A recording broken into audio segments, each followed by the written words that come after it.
Hi friends, ఈ రోజు అయితే మంచి రెసిపీ అయితే మీతో అయితే షేర్ చేసుకున్నా. ఆ రెసిపీకి కావాల్సిన పదార్థాలు పల్లీలు, శనగపప్పు, పెసరపప్పు, కిస్మిస్, బాదం, మినపప్పు, తెల్ల నువ్వులు, రాగులు, మా సైడ్ అయితే తైదలు అంటారు, బెల్లం, తురుముపెట్టిన బెల్లం, ఇలాచీలు. స్టవ్ ఆన్ చేసి కడాయి పెట్టేసి ఇప్పుడైతే రాగులను అయితే వేపుతున్నా. రాగులను అయితే వేపేసిన మంచిగా. నువ్వులను వేపుతున్నా. నువ్వులను వేపిన. ఇప్పుడు పెసరపప్పు వేస్తున్నా. పెసరపప్పు నుకంగా వేపిన. శనగపప్పు నుకంగా వేస్తున్నా. శనగపప్పు ఉడకంగా వేపిన. మినపప్పు ఉడకంగా వేస్తున్నా. మినపప్పు ఉడకంగా వేపిన. బాదం అయితే సన్న సన్న ముక్కలు అయితే కట్ చేస్తున్నా. కొంచెం నెయ్యి వేసి బాదం అయితే వేపుతున్నా.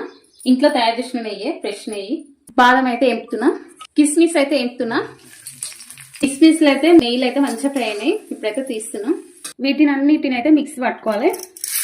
పెసరపప్పు, ఇలాచీలు కొంచెం అయితే గరగరకు పట్టినా. ఇప్పుడైతే బెల్లం పొడి అయితే వేస్తున్నా. బెల్లం పొడి వేసి ఇక మెత్తగా పట్టాలి. ఇట్లా మెత్తగా పట్టేసి అలా పొడిలాగా మొత్తం బేసన్లకు అయితే పోస్తున్నా. డ్రై ఫ్రూట్స్ వేయించినాయి కదా, అందులోనే కొంచెం నెయ్యి వేసి వేడి చేసిన. నెయ్యి ఉడకంగా వేస్తున్నా. వేడి చేసిన నెయ్యి అయితే పొడిలో అయితే పోసిన కదా, మొత్తం పొడికంతా కలిసేలాగా కలపాలి. కిస్మిస్ అయితే వేస్తున్నా. బాదం అయితే వేస్తున్నా. నెయ్యిలో వేయించిన బాదం, కిస్మిస్ అయితే వేసిన. ఇందులో అయితే కలిపేస్తున్నా మొత్తం. ఇట్లా లడ్డూలలాగా కట్టుకోవాలి.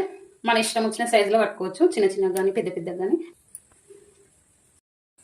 లడ్డూలు చేయడం అయితే అయిపోయిందండి. చాలా టేస్ట్గా ఉంటుంది. హెల్దీ రెసిపీ అండి, చాలా బాగుంటుంది. పిల్లలు అయితే ఇట్లా వేసి పెడతాం మాత్రం ఇష్టంగా తింటారు. నేనైతే 1 మంత్ ఒకసారి వేసి పెడతాం మా పిల్లలకు. ఆరోగ్యపూర్వకంగా చాలా మంచిది. బాగుంటాయి, టేస్ట్గా సూపర్ ఉంటుంది.